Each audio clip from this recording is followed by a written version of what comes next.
नमस्कार, मैं हूं प्रदीप विश्वकर्मा और आप देख रहे हैं आज का मुद्दा। और आज का हमारा मुद्दा है अब मथुरा की बारी।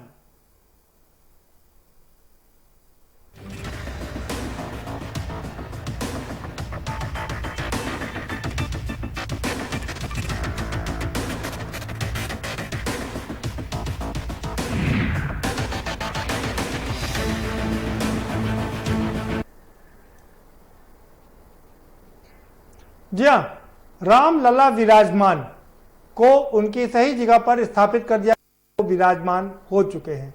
अब बारी श्री कृष्ण विराजमान की है, यानी कि अयोध्या जो नारा दिया गया था कि काशी मथुरा बाकी है, तो अब मथुरा की ओर कूच कर गए हैं कुछ लोग। रंजना अग्निहोत्री ने अपने 6 साथियों के साथ सेशन कोर्ट में एक रिट दायर कर दी है और उसमें जो 9 नवंबर को सुप्रीम कोर्ट ने एक जजमेंट दिया था कि अयोध्या के बाद में किसी भी ऐसे स्थान के लिए कोई भी सुनवाई नहीं होगी। एक तरफ उसको चैलेंज किया है, रंजना अग्निहोत्री के साथी विष्णु खरे सुप्रीम कोर्ट के वकील हैं, उसको चैलेंज किया है।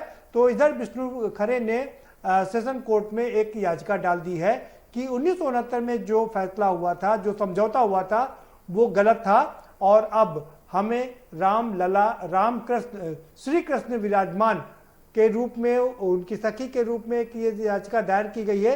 कहा गया है वहां पर जो शाही मस्जिद ईदगाह है उसको हटाया जाए, क्योंकि उस मस्जिद, जहां पर मस्जिद है, वही असली कारागार है, यानी कि वहीं पर भगवान श्री कृष्ण का जन्म हुआ था।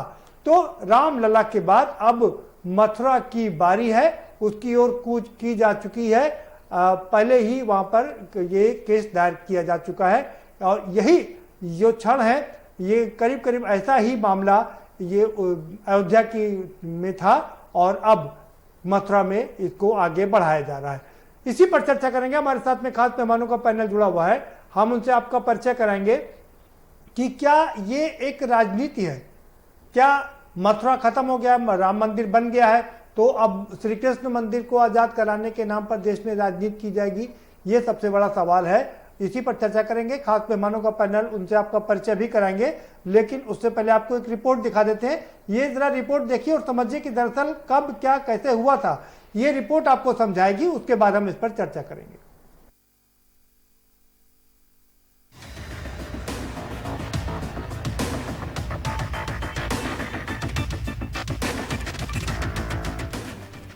अयोध्या में राम मंदिर के निर्माण के बीच मथुरा में कृष्ण जन्मभूमि का मामला कोर्ट में पहुंच गया है।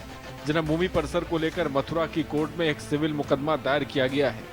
इसमें 13.37 एकड़ पर दावा करते हुए स्वामित्व मांगा है और शाही ईदगाह मस्जिद को हटाने की मांग की गई है। भगवान श्री कृष्ण विराजमान के सखा रंजना अग्निहोत्री की तरफ से सुप्रीम कोर्ट में वकील विष्णु शंकर जैन ने याचिका दायर की है। याचिका में जमीन को लेकर 1968 के समझौते को गलत बताया। ये केस भगवान श्री कृष्ण विराजमान कटरा केशव देव खेवट मौजा मथुरा बाजार शहर की ओर से अतरंग सखी के रूप में अधिवक्ता रंजना अग्निहोत्री और 6 अन्य भक्तों ने दाखिल किया है। याचिका भगवान श्री कृष्ण विराजमान और स्थान श्री कृष्ण जन्मभूमि के नाम से दाखिल की गई है। याचिका में बताया गया है कि जिस जगह पर शाही मस्जिद ईदगाह खड़ी है, वही जगह असल कारागार है जिसमें भगवान कृष्ण का जन्म हुआ था।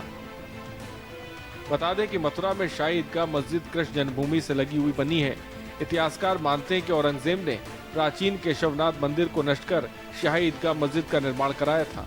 पिछले साल 9 नवंबर को अयोध्या पर फैसला सुनाते हुए सुप्रीम कोर्ट की 5 जजों की बेंच ने ऐसे मामलों में काशी मथुरा समेत देश में नई मुकदमेबाजी के लिए दरवाजा बंद कर दिए थे। हालांकि इस संबंध में वकील विष्णु शंकर जैन के माध्यम से हिंदू समूह ने पहले ही सुप्रीम कोर्ट में कानून की वैधता को चुनौती दी, लेकिन अयोध्या मामले में सुप्रीम कोर्ट ने कहा था कि अदालतें ऐतिहासिक गलतियां नहीं सुधार सकती। राम जन्मभूमि के बाद कृष्ण जन्मभूमि का मामला कोर्ट पहुंचने से अब नया विवाद सामने आ गया है। कोर्ट का विवाद कहां जाकर रुकेगा, ये बड़ा सवाल है। स्पेशल डेस्क के न्यूज।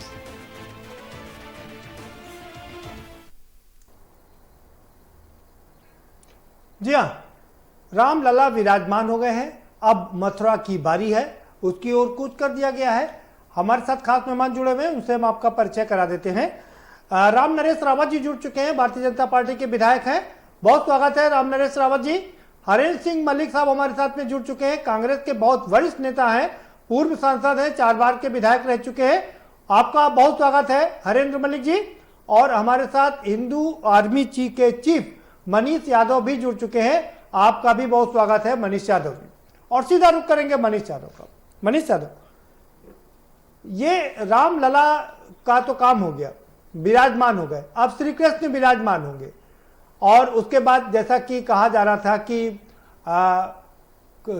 उसके बाद मथुरा और काशी की बारी है, 3 नहीं 3,000, 3,000 नहीं 7,500। तो ये सिलसिला कब और कहां रुकेगा? के लिए लगातार आवाज उठती आई है और जब से अयोध्या का निस्तारण हुआ है उसके बाद ये आवाज तेज हो गई है। अभी 21 तारीख को हम लोगों ने मथुरा में जो है एक भव्य कार्यक्रम करना था, हम लोगों को एक श्री कृष्ण जन्मभूमि आंदोलन का आह्वान होना था। इसमें उत्तर प्रदेश से ही नहीं पूरे देश से काफी युवा एकत्रित हो रहे थे, कई हिंदू संगठन के बड़े बड़े लोग एकत्रित हो रहे थे।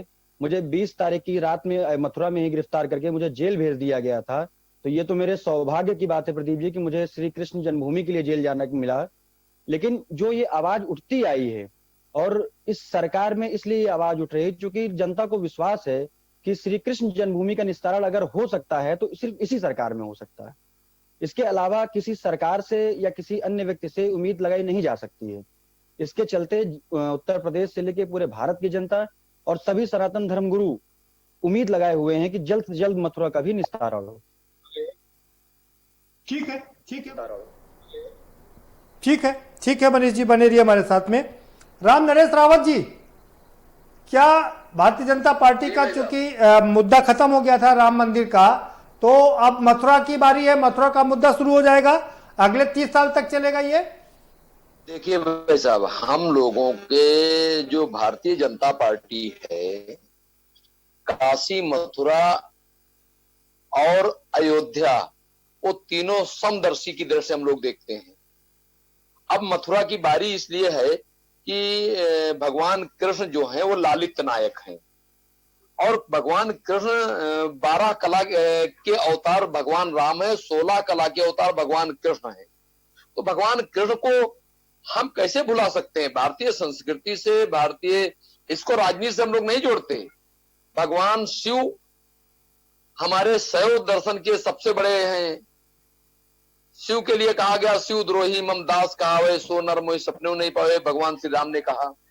और कृष्ण वैष्णव मतावलंबियों के विष्णु जी के सबसे बड़े अवतार हैं, 16 कला से बड़ा कोई अवतार नहीं होता। तो हम भगवान कृष्ण को अपने से क्यों अलग कर सकते हैं? इसलिए काशी में, अयोध्या में सब कुछ बने, लेकिन मथुरा में कुछ ना बने। और आप जान लीजिए कि वहां पर जो मस्जिद है, तो पहले इसका बैकग्राउंड जान लीजिए कि मोहम्मद साहब का जन्म 670 ईस्वी में हुआ था, 570 ईस्वी में, 632 ईस्वी में उनकी मृत्यु हो गई। और उसके बाद ही तो इस्लाम आया। इस्लाम ने जबरदस्ती हमारे भगवान कृष्ण, भगवान राम पर और काशी पर उन्होंने आक्रमण किया, जबरदस्ती इस्लाम का वहां पर झंडा गाड़ा। अरे अगर तुमको मस्जिद बनानी थी तो उसी स्थान पर क्यों बनाया, दूर कहीं बनाते? कोई मुश्किल थी क्या? और अगर आज हिंदुओं की भावनाओं को आपने ठेस पहुंचाई, उन हमारे आस्था के केंद्रों को तोड़ने का काम किया, ये तो हमारी सहनशीलता है, हमारी उदार मना भावना है, वसुधैव कुटुंबकम की भावना है, जो हमारे घर में आकर के हम ही को मारे और हमारी भावना को ठेस पहुंचावे, ये तो गलत बात है। तो अगर हम पार्टी की तरफ से बात करें, अगला वाक्य जो मैं कहना चाह रहा हूं, अगर मेरी बस चले, मेरी बस चले, मेरी बस चले, मेरी बस चले, तो जो इन तीनों स्थानों पर जो मंदिर की बात कही गई है, उनको तोड़ करके हिंदुस्तान के बाहर उस मिट्टी को फिकवा दें। भारत में उसको तनिक भी जगह नहीं होनी चाहिए। ये मेरी व्यक्तिगत राय है। हेलो, ठीक है, ठीक है, ठीक है, ठीक है। राम नरेश रावत जी बने रहिए आप हमारे साथ में। हरेंद्र मलिक साहब का रुख करते हैं। हरेंद्र मलिक साहब, एक और मुद्दा, 30 साल तक चलेगा क्या ये? कह रहे हैं इनकी अपनी भावनाएं हैं। ये देश संविधान के अनुसार चलता है, संविधान से ही काम होता है। रामलला विराजमान भी माननीय सर्वोच्च न्यायालय के आदेश के बाद हुए हैं विराजमान। पहले भी 6 साल भाजपा की सरकार रही और अब तो केंद्र में भी इनकी सरकार है और प्रदेश में भी सरकार है। देरी क्यों करते हैं? जो करना है तत्काल करें, कौन रोक रहा है संविधान में? परंतु जो सरकार में बैठे लोग हैं उन्हें भी ये जानकारी है, भाषण देना अच्छी लगता है पर उसका क्रियान्वयन क्या है? देखो, अयोध्या का मुद्दा भी माननीय सर्वोच्च न्यायालय से सुन, और मेरा अनुरोध है हम लोगों को उत्तेजक बात नहीं करनी चाहिए। चुनाव तो आते हैं जाते हैं चले जाते हैं, और ये हिंदुस्तान का एक जनता की महानता है कि मैं भी हिंदू हूं, दूसरे साथी मुस्लिम भी है, कोई सिख भी है, कोई ईसाई भी है, सब अपने अपने धर्म को मानने में स्वतंत्र हैं। और माननीय सर्वोच्च न्यायालय के आदेश के बाद किसी व्यक्ति ने कोई विरोध नहीं किया, सबने उसको सर्वधार्य किया। और इसलिए वो मुद्दा जो जिसकी न अपेक्षा थी कि वो आंदोलन हो जाएगा और इसे कैश कर लेंगे, वो दब गया। और हर आदमी यहां तक कहने लगा कि भाई कोई जरूरत हो तो सहयोग हम भी करेंगे। कहीं भी धर्म कर्म के मामले में कोई उसको रोकता नहीं, परंतु संविधान सर्वोपरि है। सरकार संविधान के अनुसार काम करती है और मुल्क बचेगा तो सब बचेंगे। अपने अपने धर्म की पूजा अर्चना करने को सब स्वतंत्र हैं, कोई किसी को रोक नहीं रहा। अब अगर इन्हें बनाना है तो हमारा तो ये अनुरोध है कि भाषणबाजी ना करके अपनी पार्टी में आग्रह करें।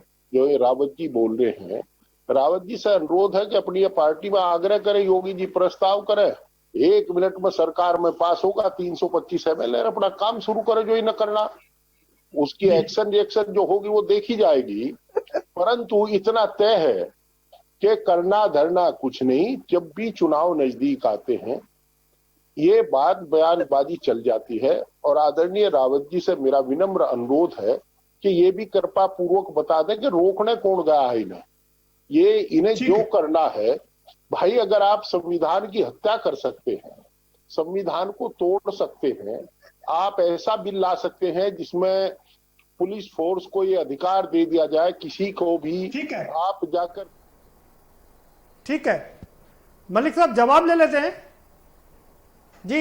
मलिक साहब, रामनरेश रावत जी का रामनरेश रावत जी, मलिक साहब जो सवाल उठा रहे हैं कि आपको रोका किसने है?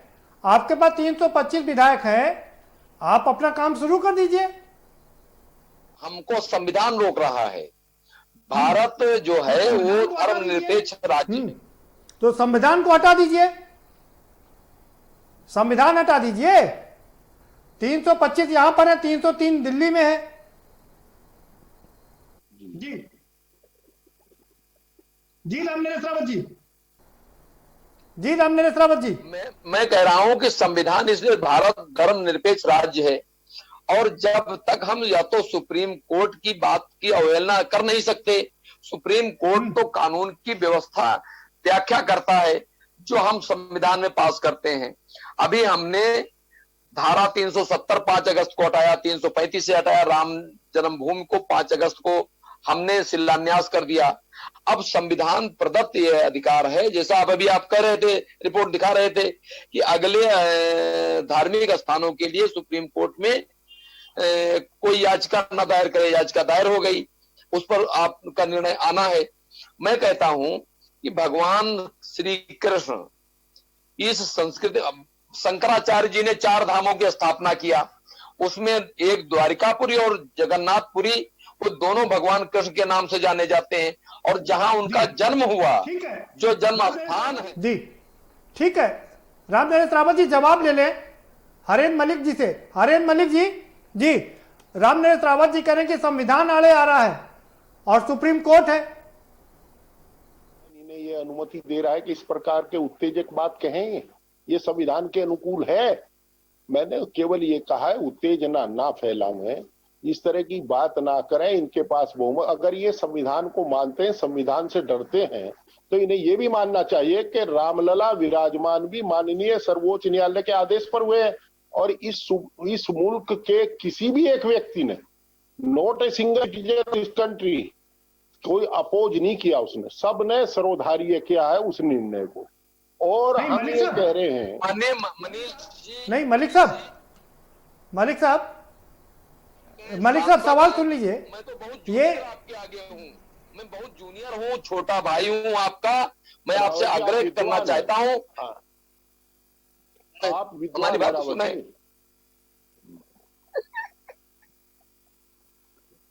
ये आपकी महानता है, लेकिन जब हमने रामलला की मूर्ति की स्थापना किया तो शिलान्यास किया, जैसे शिलान्यास किया वैसे आप परशुराम की मूर्ति लगाने लगे। कांग्रेस ने भी कहा, सपा ने भी कहा, बसपा ने भी कहा। तो आप पीछे चलने वाले हैं कि आगे चलने वाले हैं? हम तो जानते थे आप आगे चलने वाले हैं, हमारे बड़े भाई हैं।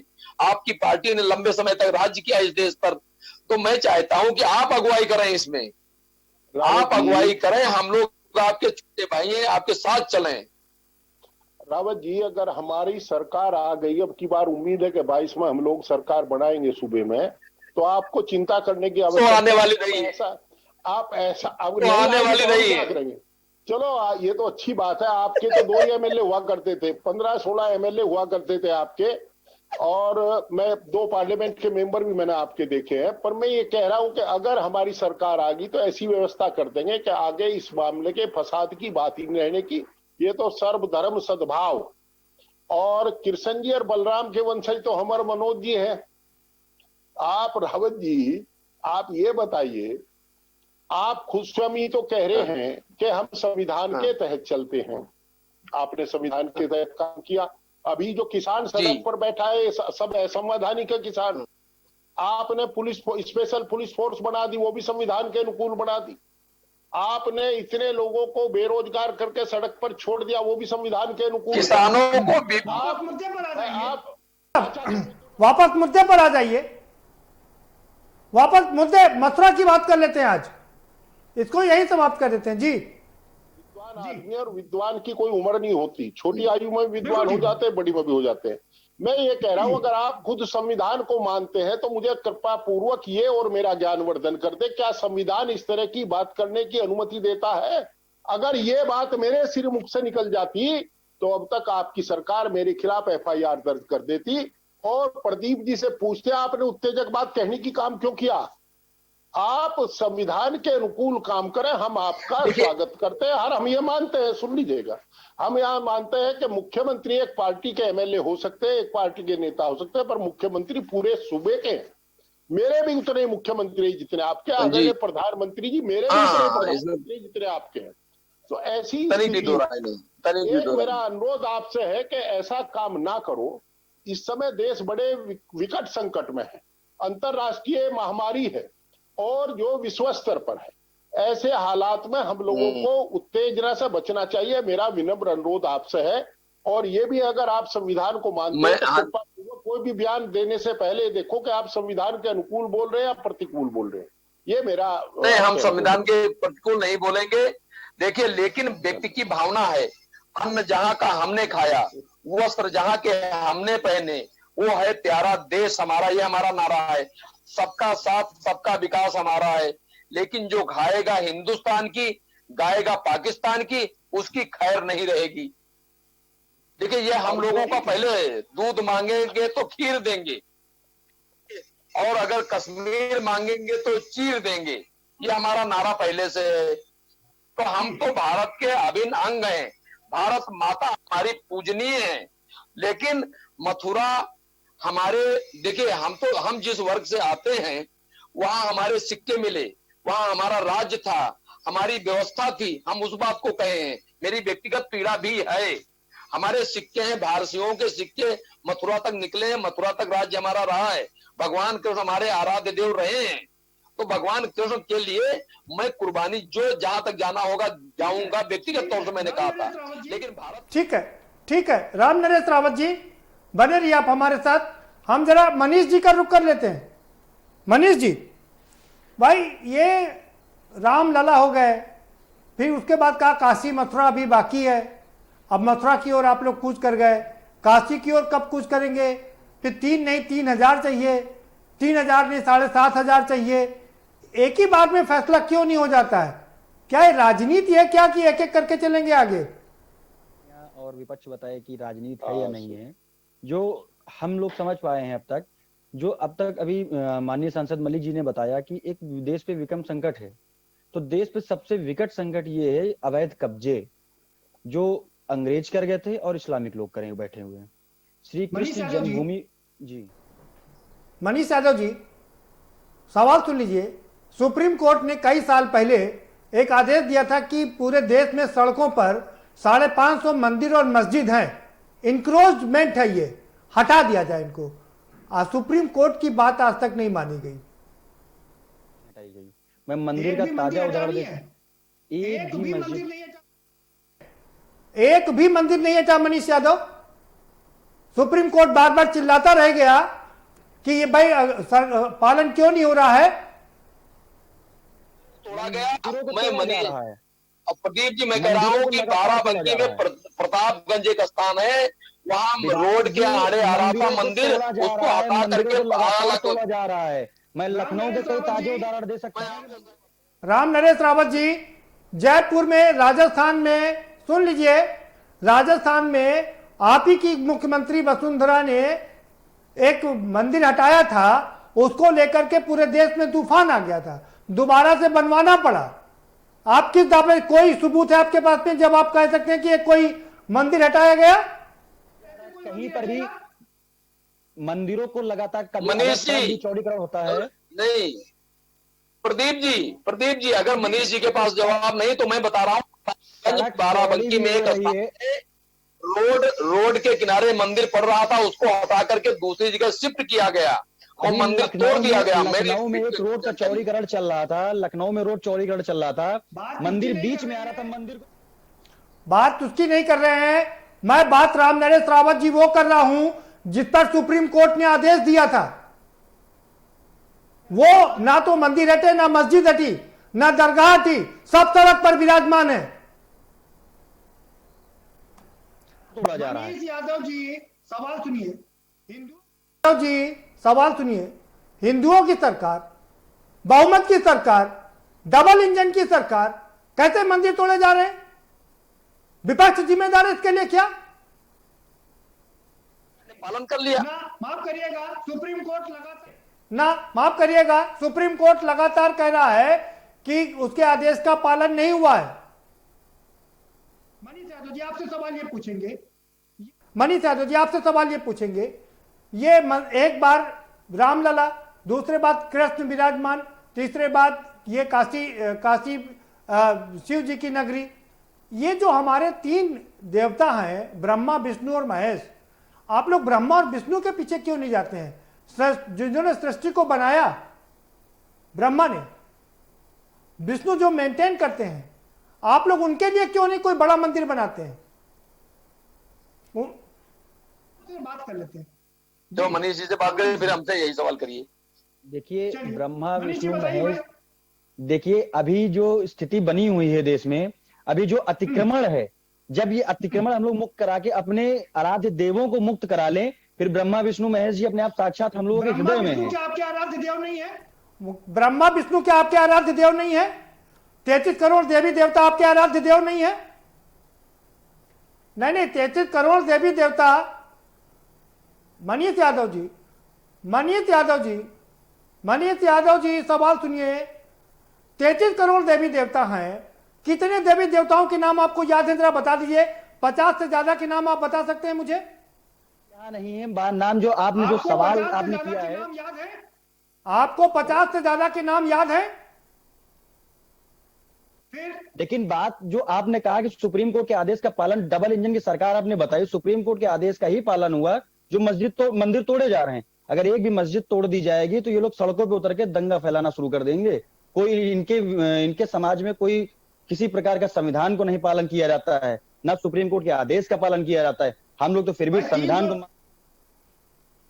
भाई 300 मनीष यादव जी, कौन संविधान का पालन नहीं कर रहा है? इतने काम हुए, कहीं कुछ हुआ बवाल उसमें? संविधान का ही पालन है।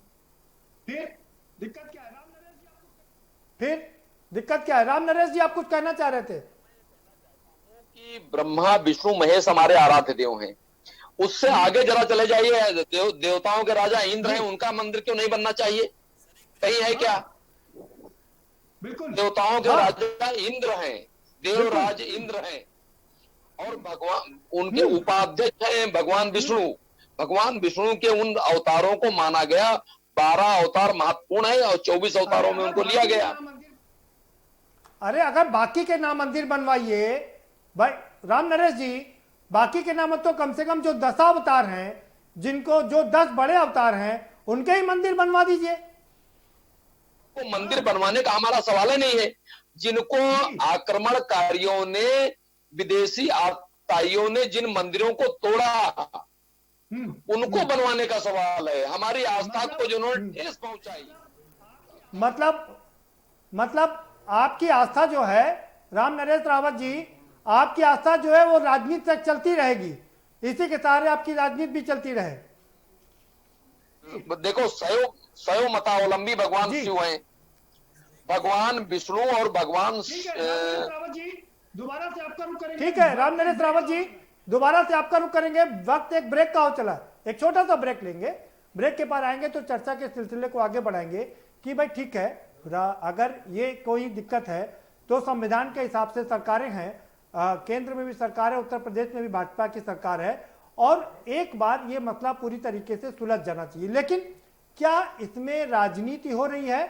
क्या एक एक करके मुद्दे को इसीलिए आगे बढ़ाया जा रहा है कि जिससे कि लोगों की भावनाओं को उकेरा जा सके और उभारा जा सके? और चूंकि अब रामलला का मंदिर बन चुका है, रामलला विराजमान हो चुके हैं, तो अब श्री कृष्ण का विराजमान होने को लेकर के पूरे देश में आंदोलन किया जाना चाहिए। और इसकी एक शुरुआत सेशन कोर्ट में एक याचिका दायर करके की जा चुकी। चर्चा जारी रखेंगे लेकिन एक छोटे से ब्रेक के बाद।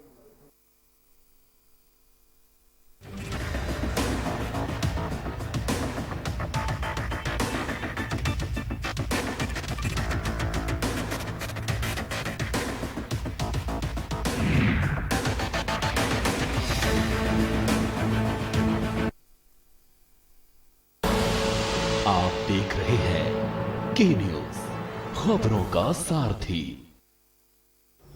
नमस्कार। हम सब 2 करोड़ दिल्ली वासियों ने मिलके बड़ी मुश्किल से कोरोना को कंट्रोल किया है। अब हमें इसे बढ़ने नहीं देना। पिछले कुछ दिनों से मैं देख रहा हूं हम सब थोड़े लापरवाह हो गए हैं, मास्क नहीं पहनते, सोशल डिस्टेंसिंग नहीं करते। मैं आपका भाई हूं ना, आपका बेटा हूं। आपने मुझे अपने परिवार का हिस्सा माना है। मैं नहीं चाहता अपने परिवार में कोई बीमार हो। ये बहुत गंदी बीमारी है, इसलिए आज आपसे कुछ मांग रहा हूं। कसम खाओ कि अब जब भी घर से बाहर निकलोगे, मास्क पहन के निकलोगे, सोशल डिस्टेंसिंग करोगे। और एक बात, कुछ लोग आजकल टेस्ट भी नहीं करवा रहे। अभी थोड़े दिन पहले एक फोन आया एक आदमी का मेरे पास, किसी और काम से। बात बात में बोला कि कुछ दिनों से उसको बुखार है। मैंने पूछा टेस्ट कराया? बोला नहीं। मैंने पूछा क्यों? तो कहता है सर आजकल तो सब अपने आप ठीक हो जाते हैं, मैं भी अपने आप ठीक हो जाऊंगा। मतलब ये कोई बात हुई? मैं तो दंग रह गया। आपको पता है इस तरह से वो आदमी अपनी जान खतरे में डाल रहा है और अपने आसपास के, अपने परिवार के लोगों को भी कोरोना कर देगा। प्रॉब्लम क्या है? दिल्ली सरकार ने टेस्ट मुफ्त कर रखे हैं। दिल्ली में जगह जगह टेस्ट हो रहे हैं, तो फिर क्यों नहीं टेस्ट करवाते? अगर आपको कोई भी सिम्टम हो या फिर आप किसी ऐसे व्यक्ति के संपर्क में आए जिसे कोरोना है, तो जाके टेस्ट करवाओ। आप स्वस्थ रहें, अपने सबके परिवार में सब लोग सुखी रहें, ऐसी प्रभु से प्रार्थना है। जय हिंद।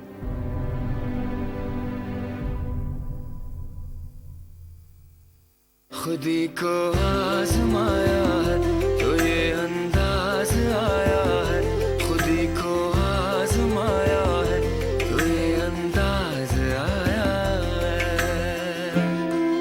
तुम में भी मैं हूं, शुद्ध प्लस पान मसाला। GGS Education Group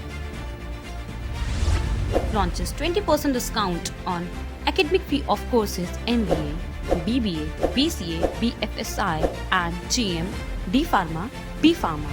Offers best infrastructure, best transport facility, best academic service and best placement service. Register today to avail 20% discount.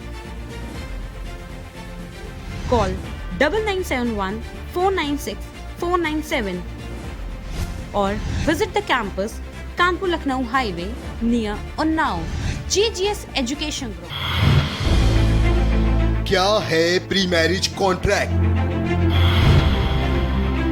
क्यों करते हैं प्री मैरिज कॉन्ट्रैक्ट? क्या जरूरी है प्री मैरिज कॉन्ट्रैक्ट? क्या प्री मैरिज कॉन्ट्रैक्ट बढ़ाएगा तलाक? क्या बनाएगा वैवाहिक संबंधों को बेहतर? पाएं प्री मैरिज कॉन्ट्रैक्ट से जुड़े हर सवाल का जवाब 0512 239 0031 और 0512 239 0032। हमारे खास कार्यक्रम वकील आपका में कॉल करना ना भूलें, सिर्फ के न्यूज इंडिया पर।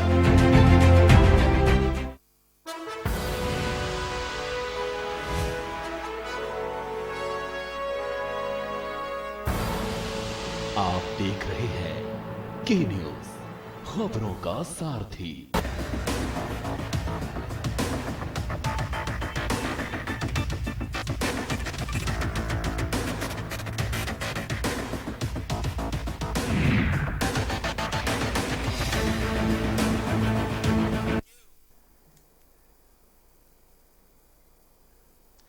ब्रेक के बाद आपका स्वागत है और हमारे साथ एक और खास मेहमान जुड़ चुके हैं। वरिष्ठ अधिवक्ता प्रिंस लेनिन साहब भी हमारे साथ जुड़ चुके हैं। बहुत स्वागत है प्रिंस लेनिन जी आपका। और सीधे आप ही का रुख करेंगे। 9 नवंबर को जब सुप्रीम कोर्ट ने राम मंदिर को लेकर के आदेश दिया था, तब उसमें यह भी कहा था कि अब आइंदा काशी मथुरा समेत सभी मुकदमेबाजी के लिए दरवाजे बंद कर दिए जा रहे हैं। एक बार फिर से सेशन कोर्ट में ये दायर हुई है याचिका, क्या कहेंगे इसको लेकर के? देखिए, अब ये जो उन्होंने जो मसला बंद किया है वो तो जाहिर तौर पर अयोध्या से रिलेटेड मामला था जो सुप्रीम कोर्ट तक कितने वर्षों तक चला था। अब ये जो दूसरा केस जो दाखिल किया गया है, ये जहां तक है ये दूसरे क्षेत्र से संबंध रखता है और उसके अब कार्रवाई न्यायिक प्रक्रिया के तहत कहां तक आगे बढ़ती है और उसमें क्या आदेश पारित होते हैं, ये आने वाला समय बताएगा। क्योंकि किन तथ्यों के आधार पर वो एप्लीकेशन या सूट जो है वो प्रस्तुत किया गया है, ये जब तक का उसका गुण दोष पे निर्धारण नहीं हो जाता तब तक का कुछ कहना अभी उचित नहीं होगा। प्रिंस लेनिन जी, जहां तक मेरी जानकारी है जी, मेरी जानकारी के हिसाब से सुप्रीम कोर्ट ने कहा था कि इसके बाद बाकी चाहे काशी मथुरा समेत तमाम जगह जो विवादास्पद क्षेत्र हैं उसके लिए मुकदमेबाजी के दरवाजे बंद कर दिए गए हैं, जिसके लिए सुप्रीम कोर्ट के वकील विष्णु खरे ने एक याचिका भी दायर की कि ये ठीक नहीं है। नहीं, देखिए, जो उन्होंने याचिका दाखिल की गई है उसमें क्या तथ्य रखे गए हैं जिसके आधार पर उस पर अभी कोई फैसला तो आया नहीं है। तो जब तक का उस पर कोई एडजुडिकेशन नहीं हो जाता है, किन तथ्यों के आधार पर उन्होंने उस ऑर्डर को अमेंड करने की बात कही है, रिकॉल करने की बात कही है, तो वो मेरे द्वारा मैंने उसका परिशीलन नहीं किया है। तो इसलिए उनके किसी जो उन्होंने कोर्ट में जो प्रस्तुत किया है उस पर कमेंट करना उचित नहीं है। लेकिन अगर कोई नए फैक्ट्स को लेकर के कहीं और कॉज ऑफ एक्शन पे वो बात करते हैं तो अदालत को, तो जो निचली अदालत है उसको तो आदेश पारित करना पड़ेगा। नहीं, मैं आपसे एक चीज समझना चाह रहा हूं, आप जो कि बहुत वरिष्ठ वकील हैं, कि एक और सुप्रीम कोर्ट ने जब कह दिया कि इस तरह के जितने भी विवादास्पद स्थान है उनके लिए कोई भी याचिका स्वीकार नहीं की जाएगी, तो ऐसे में ये सेशन कोर्ट में याचिका कैसे स्वीकार हो गई?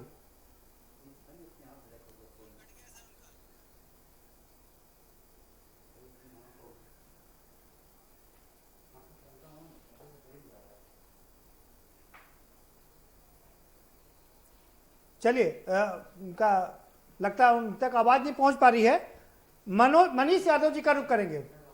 मनीष यादव जी, सुप्रीम कोर्ट ने साफ कहा था काशी मथुरा समेत जितने भी विवादित स्थल हैं उसमें अब मुकदमेबाजी के लिए सारे दरवाजे बंद कर दिए गए हैं।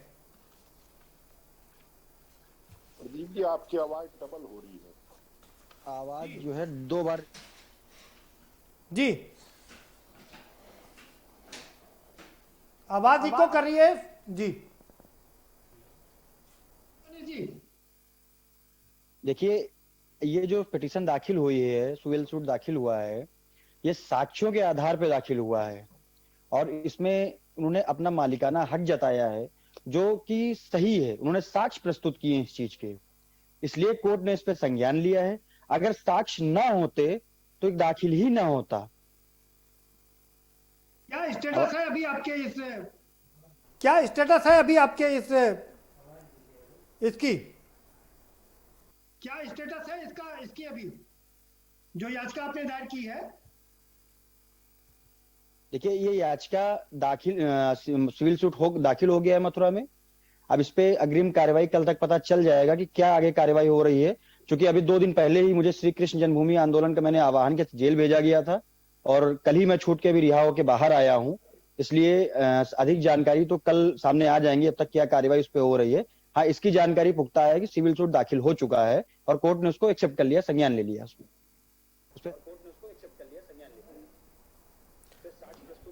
दो तरफ से मुकदमा लड़ रहे हैं आप तो 2 तरफ से मुकदमा लड़ रहे हैं। एक और विष्णु खरे मुकदमा लड़ रहे हैं सुप्रीम कोर्ट में कि जो सुप्रीम कोर्ट ने 9 नवंबर को आदेश दिया था उसको चैलेंज कर रहे हैं। दूसरी ओर आप लोग इधर मुकदमा दायर कर रहे हैं। साक्ष्य के आधार पर प्रस्तुत किया है, इसमें साक्ष्य दिए गए हैं कि जो एक इस्लामिक ढांचा बना हुआ है वो अवैध रूप से बनाया गया है और वो किसी प्रकार का जो समझौता हुआ था, समझौता करने के लिए ट्रस्ट अधिकृत नहीं था, उसका साक्ष्य प्रस्तुत किया गया। इसके आधार पर हम लोग सिविल सूट दाखिल किया गया है और इस पे पूरी तरीके से साक्ष्य हमारे सही हैं, इसलिए कोर्ट ने उसको संज्ञान लिया। अगर साक्ष्य गलत होते या गड़बड़ होते तो कोर्ट इस पे संज्ञान न लेती। साक्ष्य सही होने की वजह से कोर्ट ने संज्ञान लिया है। नहीं मनीष यादव जी, चलिए ये तो हो गई कानूनी दांवपेच की बात। आप मुझे ये बता दीजिए, जिस समय राम मंदिर का मुद्दा चल रहा था 30 साल तक चला, 40 साल तक चला, आप लोगों ने उसी समय ये क्यों नहीं कर दिया था एक साथ ही सारे मामले सुलझ जाते? एक एक करके क्यों ये आगे बढ़ रहे हैं आप लोग? नहीं, हम लोगों की किसी प्रकार की राजनीति नहीं है और मैं तो किसी राजनीतिक दल से जुड़ा हुआ भी नहीं हूं, इसलिए तो राजनीतिक हो ही नहीं सकते हम लोग। ये सिर्फ धार्मिक भावनाओं का मामला है और श्री कृष्ण जी के वंशज हैं हम लोग। अपने आराध्य देव के लिए लगातार हम संघर्ष करते आ रहे हैं पिछले 1 साल से। इसमें जेल भी जा चुके हैं। श्री कृष्ण जन्मभूमि के लिए लगातार आंदोलन जारी रहेगा, संघर्ष जारी रहेगा। इसके लिए एक बार नहीं, लाखों बार। नहीं, मेरा सवाल आपसे सीधा यही है कि आपको पहले याद क्यों नहीं आई?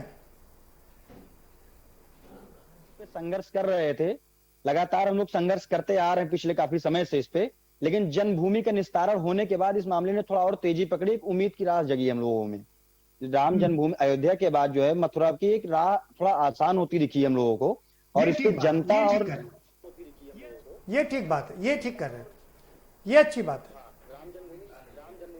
जनता और सनातन धर्म के लोगों में थोड़ा आस जगी इसकी और बिल्कुल उम्मीद करते हैं हम लोग कि जल्द से जल्द इसका निस्तारण हो जाएगा। बिल्कुल ठीक बात, ठीक है। हरेन जी का रुख करेंगे। हरेन मलिक जी, मनीष यादव कह रहे हैं रामलला विराजमान का डिस्प्यूट समाप्त होने के बाद अब मनीष जी के मन में उत्साह है कि शायद ये मसला भी जल्दी सुलझ जाएगा और उनको इसमें न्याय मिलेगा। भारत माता का बड़ा सम्मान करते हैं। भावता अपनी हो चाहे भारत माता हो, अपनी माँ का भी सम्मान करना चाहिए। अपनी माता को भी चरण स्पर्श करने चाहिए। दीर्घायु होता है, सदा स्वस्थ सुखी रहता है व्यक्ति। और माँ को हर वो सुख देना चाहिए बच्चों को जो सुख वो प्राप्त कर रहा है, उससे अधिक पर अधिकार उसकी माँ का होता है। माँ भारत माता यो हो।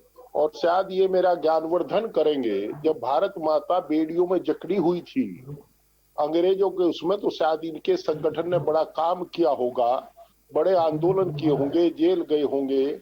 और जो शहादत है उस समय स्वतंत्रता संग्राम में बड़ी शहादत दी या नहीं दी मुझे आता नहीं। मेरा जन्म तो आजाद भारत का है, हम तो आजाद भारत में पैदा हुए, तो मैंने वो फ्रीडम का जो आंदोलन था वो नहीं देख पाया, तो शायद इन्होंने ज्यादा काम किया होगा।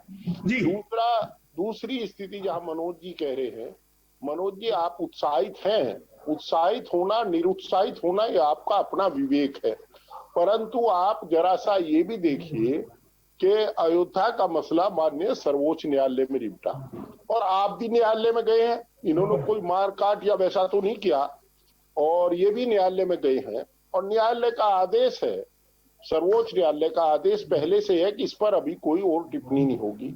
और उसमें मुझे उम्मीद है, हालांकि न्यायपालिका की बात में कुछ नहीं कहा जाता और स्वीकार करना तो इसलिए होगा कि कहीं ना कहीं जस्टिस लोहिया और जो अभी जस्टिस जिनको ट्रांसफर किया गया था उनकी तरफ भी देखना पड़ता है। और जहां तक आप दिल्ली के आंदोलन की बात कर रहे थे, वो दंगों की, शाहीन बाग की, वो तो जो लोग वो आंदोलन चला रहे थे वो शायद राज्यसभा के माननीय सदस्य हो चुके हैं। अब वो किसने किया है, कैसे किया है, ये मैं थोड़ा गांव का किसान हूँ, याददाश्त कमजोर। अभी रावत जी से कह रहे थे कि मक्खन वक्खन खिलाओगे तो याददाश्त बढ़ेगी हम लोगों की। मनीष जी भी तैयार थे। तो मैं ये कह रहा हूं कि वो श्री कृष्ण जन्मभूमि आंदोलन में साथ आ जाइए, रोज मक्खन मिलेगा आपको। मैं श्री कृष्ण जन्मभूमि नहीं, मैं जो महाभारत है उसे पढ़ करके श्री कृष्ण के जीवन झांकी को देख करके मैं चाहता हूं भविष्य बने, देश सुधरे। उन्होंने समाज के कल्याण के लिए लड़ाई की, महाभारत को भी तब उन्होंने लड़ा था, महाभारत की लड़ाई भी जब समाज का कल्याण आवश्यक था, अपराध बढ़ चुके थे और आज से ज्यादा खराब स्थिति नहीं थी। आप मनीष जी नौजवान है, अच्छा लगता है आप में उत्साह, आप बेबाकी से अपनी बात कह रहे हैं, कोई उत्तेजक बात भी नहीं आप कह रहे, आप न्यायालय में गए हैं, परंतु मुझे तो देख करके ये लगता है कि जो नौजवान 2 करोड़ नौजवान इस साल भी रोजी से चला गया। मैं जानता हूं, एक बार हम एमएलए थे तो हमने तनख्वाह बढ़ने का विरोध किया, वीर बहादुर सिंह मुख्यमंत्री थे, हम लोकदल में थे तब, जब मुझे वो हाथ पकड़कर अनुग्रह नारायण सिंह थे इलाहाबाद के, हम लोगों को उसने बुला कहा कि तनख्वाह की जरूरत ईमानदार एमएलए को, आप लोगों को जरूरत है, जो ईमानदार नहीं है उन्हें इसकी जरूरत नहीं है। मैं नौजवान को जब बेरोजगार देखता हूं तो मुझे लगता है कि वो पेट की भूख मिटाने के लिए कभी कभी या तो अपना जीवन देता है या फिर गलत रास्ते पर चल देता है। मैं बहुत से ऐसे लोगों को जानता हूं, माननीय सांसद जी बेरोजगार जी जनसंख्या नियंत्रण अच्छा बढ़ेगी। आप कानून लगा, मतलब आप कानून लगा, अच्छा मतलब इतना रोजगार। मनीष यादव जी, हरेन मलिक जी, मनीष से जरा कुछ सवाल पूछ लेते। मनीष यादव जी, जब ये जनसंख्या नियंत्रण कानून बन जाएगा तो इतना रोजगार हो जाएगा कि लोग कम पड़ जाएंगे, क्या यही स्थिति होगी ना? फर्क पड़ेगा प्रदीप जी, बहुत फर्क पड़ेगा जी। अच्छा ठीक है, आप ये बता दीजिए, आप तो हिंदू आर्मी के चीफ हैं, आप तो हिंदू आर्मी के चीफ हैं, तो आंदोलन कब करेंगे? कोर्ट में तो केस चलता रहेगा, आंदोलन भी तो होना चाहिए ना, लोगों को पता कैसे चलेगा? 21 सितंबर को शुरुआत सरकार द्वारा। ये तो मेरा सौभाग्य है कि प्रशासन ने मुझे जेल भेज दिया श्री कृष्ण जन्मभूमि आंदोलन के लिए, ये मैं अपना सौभाग्य समझूंगा। और मैं मथुरा के प्रशासन को बार बार बधाई दूंगा, धन्यवाद दूंगा कि इस आंदोलन की शुरुआत करने का मौका मुझे मिला और सबसे पहला व्यक्ति मैं इसका साबित हुआ कि मैंने इस आंदोलन की शुरुआत की। नहीं शायद ये क्या हुआ कि मैंने इस आंदोलन की शुरुआत की। नहीं शायद ये क्या आपको मौका इसीलिए दिया गया क्योंकि श्री कृष्ण भी यादव थे क्या, इसीलिए आपको आगे बढ़ाया गया है? देखिए यदुनंदन सबके थे, सबके हैं। तो उस जन्मभूमि से बाहर क्यों आए आप? वही रहते वही आपको नमन करते हम भी भाई। हमें तो यादव को नमन करना, श्री कृष्ण जी को नहीं, मनीष जी को कर लेते। मनीष यादव जी, एक सवाल आपसे यह है कि देश में कोरोना के 95-96 हजार केस रोज हो रहे हैं। गो कोरोना गो, गाय का मूत्र, गाय का गोबर, ये कुछ काम नहीं आया अभी तक। आएगा भी नहीं, ये बहुत चिंताजनक। तमाम लोग काम आएगा भी नहीं। आपके तमाम लोग कह रहे थे कि गोबर से नहा लीजिए, कोरोना दूर दूर तक नहीं छुएगा। गो कोरोना गो के लिए ताली बजाया। विरोध किया है और मैं बार बार कहूंगा, जहाँ सही के बाद सही चीज का मैं साथ देता हूँ, गलत का विरोध करता हूँ। ताली और थाली से ये कोरोना अच्छी नहीं बात जाएगा, है। इसका सुरक्षा ही बचाव है। देखिए सही के साथ नहीं, लेकिन सही तमाम- बोलना नहीं, लेकिन तमाम नेताओं ने मनीष यादव जी, तो क्या आप यहाँ पर बैठ करके उनको गलत ठहराएंगे? जिन तमाम नेताओं ने गो कोरोना गो तमाम नारे लगाए, कहा कि गोबर से नहाइए कोरोना चला जाएगा, गोमूत्र पीजिए कोरोना चला जाएगा। सही के साथ मैं सदैव रहा हूँ, गलत का विरोध करता रहा हूँ। सुरक्षा बचाव है इसका, ना कि ताली थाली गो कोरोना इसका बचाव है। जी चलिए राम नरेश थाली गो कोरोना इसका बचाव। जी चलिए, राम नरेश रावत जी, मनीष जी एक आखिरी सवाल बता दीजिए, फिर मैं दोबारा से आपके बताऊंगा कि अब इसका आंदोलन अब कब शुरू करेंगे? अब आप जल्द इसका तैयार किए कोई नहीं, कोई तैयार की है, कोई योजना बनाई है क्या आपने? उसकी योजना तैयार हो रही है। अब सिविल सूट दायर किया गया है, उसका दिशा निर्देश देखते हैं माननीय न्यायालय द्वारा क्या निर्देश आता है, किस तरीके से होता है, उसके लिए हम लोग योजना बना रहे हैं। न्यायालय के आदेश नहीं, उसके लिए हम लोग योजना बना रहे हैं। न्यायालय के आदेश का पालन करेंगे या उसके बगल साथ साथ में आंदोलन भी चलाएंगे? हमारा आंदोलन चलता रहेगा, लोगों को जागरूक करते रहेंगे और हमारे आंदोलन से लगातार लोग जुड़ रहे हैं। लोगों की मांग है कि श्री कृष्ण जन्मभूमि का जल्द से जल्द निस्तारण हो। और अगर देखिए, आप भी जानते हैं, समाज कह रहा है, दुनिया चाहती है, हर व्यक्ति चाहता है कि प्रदेश में और देश में दोनों जगह हिंदूवादी सरकार है। यहाँ माननीय महाराज जी बैठे हैं, वहाँ मोदी जी बैठे हुए हैं। अगर इस सरकार में श्री कृष्ण जन्मभूमि का जो है निस्तारण नहीं होगा, फिर कभी नहीं होगा। लोगों को इस सरकार से बड़ी उम्मीद है। कभी नहीं। ठीक है, राम नरेश रावत जी, राम नरेश, मथुरा के लोग कुछ चाहिए। मैं अभी मथुरा गया था तो कुछ लोग ये कह रहे थे धान बिक्री का इंतजाम हो। हाथरस गया तो लोग ये कह रहे थे कि डीएपी नहीं मिल रही, यूरिया पे इन्होंने ऐसा कर दिया, यूरिया 5 कट्टे मिलता है। तो कोई ऐसा भी था कुछ मामला? जी जी जी, वहाँ के लोग ये भी कहते कुछ मामला कृष्ण जन्मभूमि आंदोलन के लिए हम अपनी जमीन तो क्या, अपना जो है शरीर भी बेच देंगे, लेकिन जन्मभूमि आंदोलन को विस्तारित करेंगे। ठीक है, अपनी जीवन भी दे देंगे। बार बार कह रहा हूँ, हम लोग अपनी जान भी लगा देंगे इस जन्मभूमि के लिए। अपनी जान भी लगा देंगे इस जन्मभूमि के लिए। हाँ ठीक है, बहुत सुंदर। जैसे रामलला के लिए जान निछावर कर दिया था, वैसे ही यहाँ के लिए भी जान निछावर कर। राम नरेश रावत जी, भाई आपके लिए एक तरफ अच्छी बात है, दूसरी तरफ खराब बात भी। अच्छी बात यह है कि भावनाएं उतरेंगी तो आपको फायदा मिलेगा, और बुरी बात यह है कि अगर इस सरकार में मंदिर ये श्री कृष्ण जन्मभूमि स्वतंत्र नहीं हुई तो आपके लिए दिक्कत हो जाएगी, क्योंकि यही हिंदूवादी आपके लिए दिक्कत पेश कर देंगे।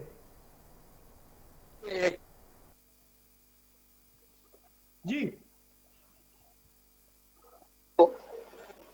हेलो जी, आपकी आवाज आ रही है, हेलो। आपकी बात रख सकते हैं जी। आज देखिए ऐसा है, जब चंद्रगुप्त एक जगह पर आए तो चाणक्य ने उनको एक उपदेश किया था। अभी जैसे मलिक जी कह रहे थे एक साथ सारा निस्तारण क्यों नहीं कर दिया गया, तो बीच से रोटी को, तवे पर गर्म थी रोटी को बीच से काट लिया हाथ से, जल गए जी। तो रोटी नहीं खिचड़ी हाँ, जल गए जी, रोटी नहीं खिचड़ी थी सर वो। हाँ चलो, हम रोटी या खिचड़ी दोनों बता रहे हैं क्या? जो आप जी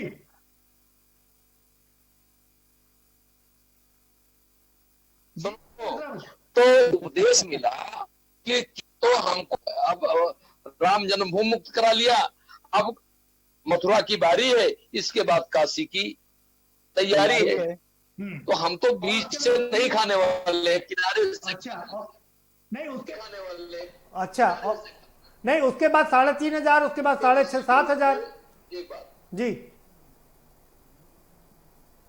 अरे भारतीय संस्कृति में 1000 सालों तक शंकराचार्य जी के बाद हिंदू धर्म का पुनरुत्थान करने वाले माननीय शंकराचार्य जी के बाद धीरे धीरे शक आए, हूण आए, मंगोल आए, चंगेज आए, ईसाई आए, पारसी आए, इस्लाम आया, सब राम नरेश रावत जी एक सवाल सुन लीजिए, सवाल ये मलिक साहब कह रहे हैं कि गन्ना किसान परेशान है और किसान परेशान है, युवा बेरोजगार है, परेशान है, आर्थिक इकोनॉमी एकदम धस गई है, -23.9 हो गई है, तो कभी इधर भी ध्यान दे लिया करिए। कोरोना की वजह से हुआ, और नहीं तो हमारी वित्तीय व्यवस्था जो थी, जीडीपी हमारी बढ़ी हुई थी, कोरोना के वजह से हम कमजोर हुए। अब देखिए मलिक जी अभी नाराज हो जाएंगे अगर मैं कहूंगा बड़े भाई है मेरे। नहीं राम नरेश रावत जी, एक सवाल में आप मेरे मन में आ रहा है, एक सवाल में आपसे जान मुझे समझ में नहीं आ रहा है। हमारे पास 33 करोड़ देवी देवता हैं, ये ऐसा मतलब बेहुदा वायरस कैसे हमारे यहाँ घुस गया? प्रदीप जी देखिए ऐसा है, देवता तो हैं, देवता को हम लोग मानते हैं, देवता इस कोरोना को नहीं लाए, ये हमारी दैवी। देखिए अगर आप इसको ऐसे व्याख्यायित करें कि समाज कैसे बना, पहले तो नहीं हम सवाल जो पूछ रहे राम नरेश रावत जी, ये कोरोना देवता रोक तो सकते थे ना?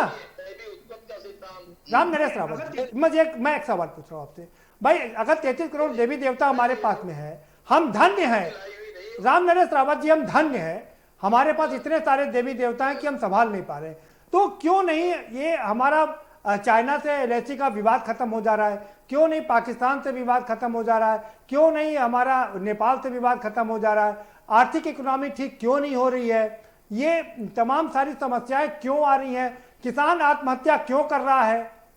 हम मतलब भगवान माफ करिएगा कि भगवान जी, जहां तक मैं समझ गया, हमारा जहां तक उत्तर है, हम जो समझते हैं उस समय 33 करोड़ आबादी रही होगी, वो सब देवतुल्य माने गए हमारे यहाँ परिकल्पना, और आज हम 1 अरब 35 करोड़ आबादी हो गए। पहले उसको देखा जाना चाहिए, पहले उसको देखा जाना चाहिए।